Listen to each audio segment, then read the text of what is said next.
Recorded Books and One-Click Digital present Truth or Dare by Jayne Krentz. Narrated by Amanda Cobb. Chapter 1. He hated cases that ended the way this one was going to end. Ethan Truax closed the file folder and placed his hands on the small round table. He regarded the man sitting in the undersized hotel room chair across from him. "You're sure these numbers are solid?" he asked neutrally. "Absolutely." Dexter Morrow smiled his reassuring investment advisor's smile. It did nothing to conceal the calculating expression in his eyes. "I took them straight off Catherine's personal laptop last night, after she went to sleep." "You did say that you were close to the boss." Morrow chuckled. It was the kind of man-to-man laugh that you heard in locker rooms and bars.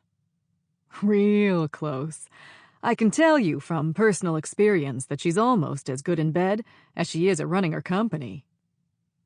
Ethan managed to keep his face expressionless, but it wasn't easy. He was here to get the job done for the client, not to defend her honor. Outside the window, the Arizona sun shone down on the hotel's blue-tiled pool and lounge area. It was warm and bright, the kind of day that made the state famous. But in here, there was a chill in the air, and it was not coming from the air conditioner. Morrow casually cocked one ankle on his knee.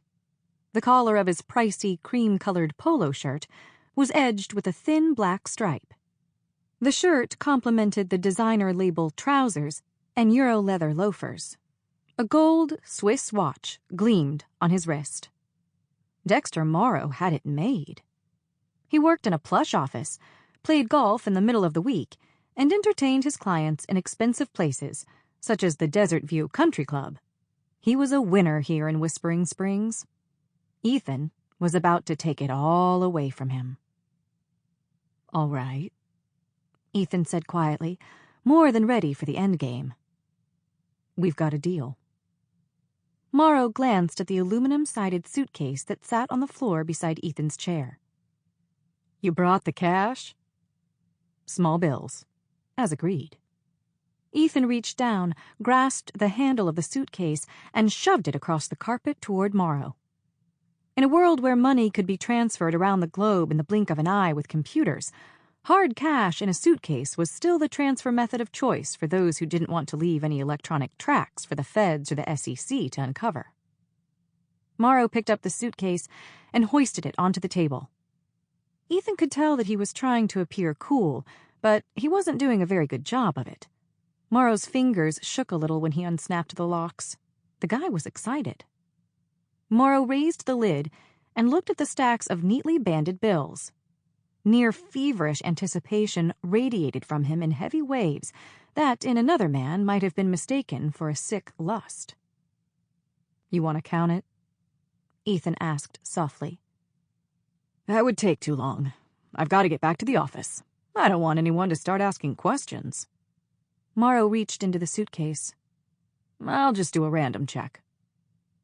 Ethan got to his feet and put some distance between himself and the table.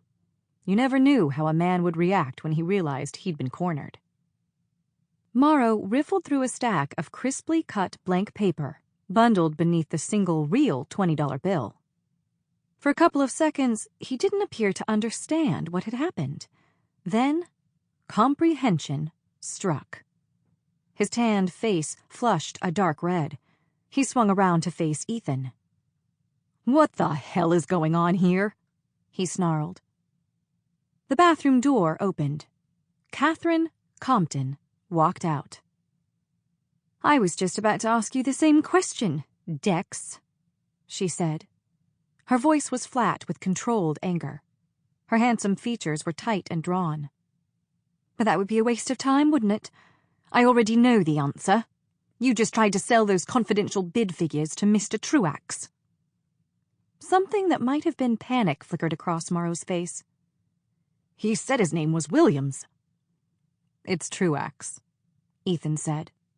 "Ethan Truax of Truax Investigations." Morrow's hands clenched and unclenched at Sample complete. Ready to continue?